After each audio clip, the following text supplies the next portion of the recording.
अस्सलाम वालेकुम student paradise के साथ मैं हूं आपका होस्ट सैयद साले हाशमी और हमेशा की तरह मेरा साथ देंगी Saida Momina Zainab. Momina, welcome to the show. Thank you so much. Student, आज हम आपके लिए एक और यूनिवर्सिटी लेके आए हैं, अल्स्टर यूनिवर्सिटी। मोमिना से ब्रीफली पूछेंगे ये यूनिवर्सिटी कैसी है और इसके कैंपसेस कितने हैं। मोमिना हमें पूरी ब्रीफली इसकी डिटेल बताएंगी। मोमिना, अब इसके बारे में आप हमें ब्रीफ ज़रा डिटेल्स बताएं कि ये यूनिवर्सिटी है For कैसी। sure, University of Ulster is the best university according to the guidelines guidance ranking. It is on the number 24th okay in total 38 universities. Okay And most probably nationally and internationally, it is one of the fundamental university according to the research and teaching experiences. बात करते हैं हम इसके campuses की. It has two campuses, that is London and Birmingham campus. Okay, student probably choose भी करते हैं London campus को, और कुछ स्टूडेंट्स के लिए फिजिबिलिटी है बर्मिंघम कैंपस की तरफ. मल्टीपल इनटेक्स हैं, लाइक इट हैज़ 3 intakes, जनवरी, सितंबर एंड मई intake, okay, and nowadays you can see that September intake is open. सही है, ठीक है। तो मोमिना, मुझे इसका ज़रा फीस स्ट्रक्चर बता दें, इसकी एलिजिबिलिटी क्राइटेरिया बता दें, क्योंकि ज़ाहिर सी बात है हम जो काम कर रहे हैं वो बिल्कुल. इंटरनेशनल स्टूडेंट को ही बताना है कि वो कैसे इस यूनिवर्सिटी में अपना एडमिशन प्रोसीड कर सकते हैं। इसका फ़ीस स्ट्रक्चर, इसका एलिजिबिलिटी क्राइटेरिया, हम्म. आइल्स पीटी की क्या स्कोरिंग्स हैं, तो ये थोड़ा सा हमें ना इन चीज़ों के बारे में डिटेल्स बता दें। ओके. जो स्कोरिंग के लिहाज से हम देखा जाता है कि जी एंट्री रिक्वायरमेंट्स डिफरेंट होती है हर यूनिवर्सिटी की. ओके अंडर ग्रेजुएट के लिए जो स्टूडेंट आते हैं मोस्टली 70% रिक्वायरमेंट है फॉर बीएस, बट बीएस में हमारे पास 2 कोर्सेज अवेलेबल है, that is BSc in accounting and finance and BSc in computing. So mostly जो कोर्सेज अवेलेबल है it that is for pre masters and for post graduate degree. Pre masters degree वो है, it's a kind of a foundation year. जैसे BS के लिए हमारे पास foundation year होता है जो स्टूडेंट्स क्राइटेरिया को मीट नहीं करते, इसी तरह हमारे पास जो है पोस्ट ग्रेजुएट के लिए भी प्री मास्टर्स एक कोर्स होता है. जो स्टूडेंट्स एलिजिबिलिटी क्राइटेरिया को मीट नहीं करते, रिक्वायरमेंट को मीट नहीं कर पाते, वो प्री मास्टर्स कोर्स को सिलेक्ट करके आगे अपना पोस्ट ग्रेजुएट को कंटिन्यू कर सकते हैं. ठीक है. ज़्यादातर ज़ाहिर रिक्वायरमेंट हमारे पास 60% टू 65% होती है. ठीक है. और उस अकॉर्डिंग स्टूडेंट को एडमिशन मिलता है. 4 ईयर प्रोग्राम है तो 60+% होनी चाहिए विद मैक्सिमम CGPA. बिल्कुल सही एंड है। 2+2 है तो उसमें भी हमारे पास जो है इक्वलेंट परसेंटेज होनी चाहिए, that it should be 60% in both degrees. Okay, Then the student can apply for the postgraduate. अच्छा मोमिना, मुझे इसका बता दो कि आइल्स रिक्वायरमेंट इस यूनिवर्सिटी की क्या हम्म. है, क्योंकि स्टूडेंट्स यही सबसे पहले तो जानना चाहते हैं कि हम उस रिक्वायरमेंट को मीट कर भी सकते हैं या नहीं कर सकते। ओके. सबसे अच्छी चीज़ ये है कि इसमें जो आइल्स रिक्वायरमेंट है for everyone is overall 6.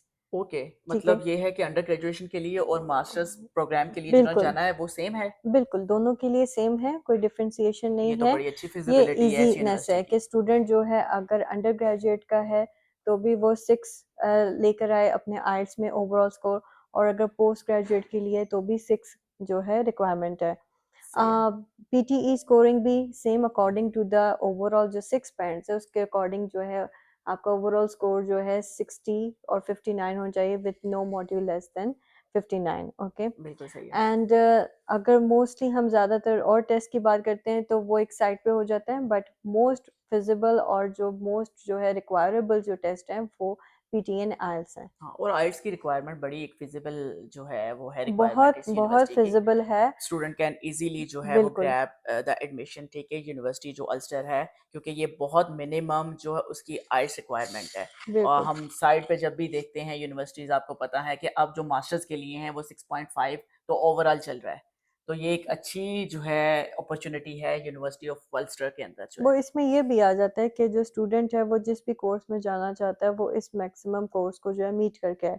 Overall 6 but with no module less than 5.5. Okay, वरना डिफरेंट कोर्सेज के अकॉर्डिंग बाज़ दफ़ा जो है आईएलटीएस रिक्वायरमेंट या पीटी रिक्वायरमेंट मैक्सिमम हो जाती है, जो कि कुछ स्टूडेंट्स के लिए कवरेबल करना मुश्किल हो जाता है. अच्छा मोमना, हमारे पास स्टूडेंट्स जो हैं वो ज़्यादा जब आते हैं, आपको पता ही है, तो वो जब हमारे पास प्रोसीड करवा रहे होते हैं तो उन्हें ऑफ़र लेटर की बहुत जल्दी होती है। हम्म. तो इसका ऑफ़र लेटर पहले नंबर पे पता चले कब आ जाता है, कितने वीक्स रिक्वायर्ड होते हैं, एटलीस्ट हमें देखने वाले जो स्टूडेंट हैं उनको पता हो कि इतने वीक्स के बाद जो है उनका पहला ऑफ़र लेटर आ जाएगा, ताकि उनको थोड़ी सी जो है ना वो उनके अंदर जो है ना पेशेंस डेवलप हो जाए। ओके, जो ऑफर लेटर की टाइमिंग है within a week and 2 weeks uh okay, जाता है, ठीक है। बिल्कुल सही है। मैक्सिमम डेज बताने से बेहतर है कि that a student should keep a patience. Okay. अगर मैं उनको ये कहूँगी कि जी 3 टू 4 डेज में आ जाओ और एक वो उस जो है डेज को कवर ना कर सके, because you know that a lot of admissions have gone, इतनी सारी एप्लीकेशंस गई होती हैं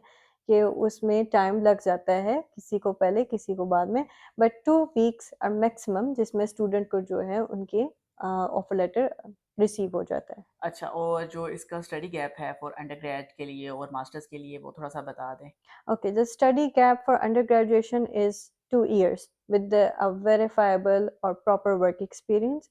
Same for the postgraduate, that 5 year study gap is acceptable, but with a proper work अच्छा experience. मोमना, जो ये वेरीफाइएबल जो टर्मिनोलॉजी आप इस्तेमाल कर रहे हैं, ये Hmm. अपने स्टूडेंट्स को पहले नंबर पे ज़रूर बतानी है कि ये वेरीफाइएबल एक्सपीरियंस लेटर होता क्या है? ओके, इसमें ये है कि जब आप एक्सपीरियंस लेटर अटैच करते हैं अपने डॉक्यूमेंट्स में, अब आप ज़ाहिर है आपने अपने गैप को कवर करना है, ओके। तो वो एक्सपीरियंस लेटर पे जो कॉन्टैक्ट नंबर है और ईमेल आईडी है, जहाँ पे आपने काम किया है जिस भी कंपनी में, किसी इंस्टीट्यूशन में, वो बिल्कुल ऑथेंटिक होना चाहिए, सही है। ताकि जब वो कॉन्टैक्ट करें तो उनको पॉजिटिव रिस्पॉन्स आए। ऐसा ना हो कि आप एक ऐसा डॉक्यूमेंट ले आएँ जो कि फ़ेक है, सही है, आपका कॉन्टैक्ट नंबर जो है ऐसा है कि जिस पे आप कोई रिस्पॉन्ड नहीं करेगा, या ईमेल आईडी ऐसी है जिसको कोई रिसीव नहीं कर सकता, तो वो गलत बात हो जाएगी और वो उनको पता चल जाएगा that is this work experience is the fake one.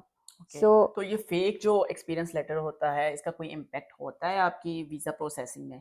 Negative impact होता है। ओके, ऑब्वियसली यू नो कि वो जब वेरीफाई करेंगे कोई रिस्पॉन्स नहीं आएगा, तो एक किस्म का झूठ ही चला गया है, बिल्कुल ठीक है। सही है। तो वो पता चल जाएगा कि ये जो स्टूडेंट है ये ऑथेंटिक नहीं है, और ये स्टूडेंट पढ़ने के लिए भी नहीं जा रहा, ठीक है। किसी ना किसी, जब आपका पहला स्टेप ही एक डॉजिंग से है, तो obviously the whole pathway will be a false. तो आप जो है स्टूडेंट को क्या रिकमेंड करना चाहेंगे, जो उनके स्टार्टिंग जर्नी है, वो लीगल होनी चाहिए? ऑब्वियसली आपका हर डॉक्यूमेंट बिल्कुल ट्रू होना चाहिए, एक ट्रू रिफ्लेक्शन दे। बिल्कुल सही है। आपकी मैट्रिक है, आपका एफएससी है, आपका बीएससी है, ऐसा नहीं कि आप डुप्लीकेट बना लाए हैं और वो आप करें, क्योंकि अगर आप एडमिशन पे पहुंच भी जाते हैं तो आप वीज़ा पे स्टक हो टू बी जाएंगे। ऑनेस्ट मोमना, ये पहले चलता आ रहा है। हाँ। ऑब्वियसली हमने ये आदत बनाई हुई है, पाकिस्तान में हम स्पेशली रहते हैं, तो ये काम चलते रहे हैं, लेकिन हम्म। मुझे लगता है कि अब थोड़ी रिस्ट्रिक्शंस होना शुरू हो गई है। अब रिस्ट्रिक्शंस भी होना शुरू हो गया है। कुछ ऐसा भी होता है कि लोग माइंड बना के होते हैं कि जी हम इतने साल पहले गए थे, तो तब और सिनेरियो था, हम बड़े इजीली वहाँ पहुँच गए, कोई वेरिफिकेशन नहीं हुई या ये नहीं हुआ।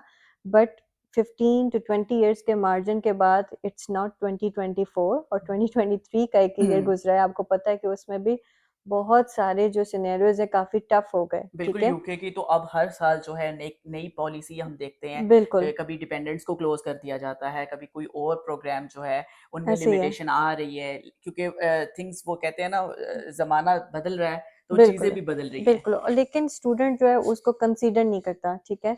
वो कहता है कि अगर मैं ये लगा लूँगा, मेरा का टाइम गुज़र जाएगा और मैं वहाँ पहुँच जाऊँगा, तो वो फिर मुश्किल हो जाता है। लेकिन आप जो है सिर्फ़ टेम्परेरी नहीं, आपने परमानेंट अपने आप को एक स्ट्रेट पाथ पे अगर लेके चलें तो आपके लिए ईज़ी रहता है। अच्छा मोमिना, हम टाइम वेस्ट नहीं करेंगे। लास्ट भी लोग में मेरा एक क्वेश्चन आपसे रह गया था, और ज़ाहिर सी बात है आज थोड़ा हम ड्रैग कर रहे हैं शो को, लेकिन मेरा एक क्वेश्चन है।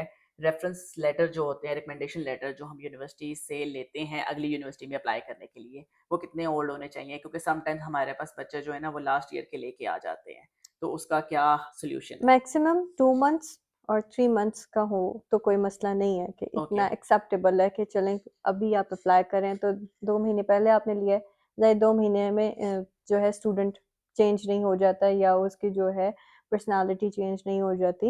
बिल्कुल सो सही है। न्यूली अपडेटेड रिकमेंडेशन लेटर जो है वो ज़्यादा अच्छा है, बजाय जो है पुराने, क्योंकि वो जो है आके आपके जो है ना एक्सेप्टेड नहीं होंगे। सही हो गया, तो जिसकी वजह से आपकी एप्लीकेशन के बिल्कुल, ऊपर भी असर आता है और बिल्कुल। रिजेक्ट भी हो सकती है। सॉरी, फीस के बारे में भी डिस्कस करना था, दैट पोस्ट ग्रेजुएट के लिए जो अल्स्टर यूनिवर्सिटी में फ़ी क्राइटेरिया है, वो 17 टू 19,000 और 15 टू 19,000 तक चला जाता है according to the course, okay, और ठीक है। स्कॉलरशिप कितना मिलता है इस यूनिवर्सिटी में? स्कॉलरशिप 2,000 मिल जाता है, सही ठीक है। है। एंड विद जो इनिशियल डिपॉजिट है वो £6500 है ठीक फॉर है, सही है। एवरी कोर्स, ठीक बिल्कुल है। सही है। ये under graduate 50% of the total year fees है। we cannot say it 50% of the total because it depends upon the whole जो आपका कोर्स फी स्ट्रक्चर है उस पर डिपेंड करता है, बिल्कुल सही एंड है। It also rely with the course as well. If somebody is doing marketing तो उसका जो है 15,000 है, बट अब he is doing MBA with extended सही है। कोर्स तो उसमें जो है वो 17 to 19,000 चला जाता है जो टोटल फीस है। तो वो डिपेंड करता है, कैंपस पे भी वेरी करता है because London campus takes a higher fee a bit structure, expensive a than bit the Birmingham. expensive than the Birmingham। तो इसमें अगर 15-17 आप कह लेंगे 17,000 अगर लंदन कैंपस में है तो 15 तक जो है वो बर्मिंघम कैंपस में हो जाता है। बिल्कुल सही है। और मोमिना मुझे एक और चीज़ इसकी बता दें कि अभी जो है हमारी सितंबर इनटेक ऑन गोइंग है, इसकी लास्ट डेट कब तक है? बच्चे कहाँ कहाँ तक जो है वो अप्लाई कर सकते हैं ताकि वो इजीली जो है अगर यूके पढ़ना चाहते हैं तो वो वहाँ पर आराम से चले जाएँ? ओके, क्योंकि सितंबर इनटेक जो है रिसेंटली स्टार्ट हुई है, ठीक है। अभी डेडलाइंस जो हैं आहिस्ता आहिस्ता जो हैं वो ओपन अप होंगी, सही है। बट मोस्टली जो हमारे पास डेडलाइन होती है वो मई तक होती है, जिसमें जो है स्टूडेंट अपनी एप्लीकेशन जो है हमारे पास सबमिट करवा दे और हम जो है यूनिवर्सिटी तक सबमिट करवा सकते हैं, but after that it's starting to close. Okay, सही है। तो ये तो हमारा आज की जो अल्स्टर यूनिवर्सिटी है, ये हमने आज का जो टॉपिक है इसको कवर अप कर लिया। और इंशाल्लाह जो है हम नेक्स्ट एपिसोड में जो है स्पेशली Q&A सेशन रखेंगे, जो यूट्यूब चैनल के ऊपर हमारे या फेसबुक के ऊपर हमारे से कोई क्यूरीज है तो student can easily reach out. वो इसलिए कि हम उनका जवाब भी देंगे अगले इंशाल्लाह एपिसोड में। और जो हमसे कोई और किसी के अंदर कोई एम्बिगुइटी है या क्वेश्चन है, वो हमारे ऑफिशियल नंबर पे हमारे साथ कांटेक्ट कर सकते हैं। आप कमेंट सेक्शन में अपनी क्यूरी ड्रॉप डाउन कर सकते हैं। तो इंशाल्लाह आज के शो में इतना ही। इंशाल्लाह अगले शो में हम मज़ीद एक नई यूनिवर्सिटी का एडिशन करेंगे। तब तक के लिए अपना ख्याल रखिएगा। अल्लाह हाफ़िज़।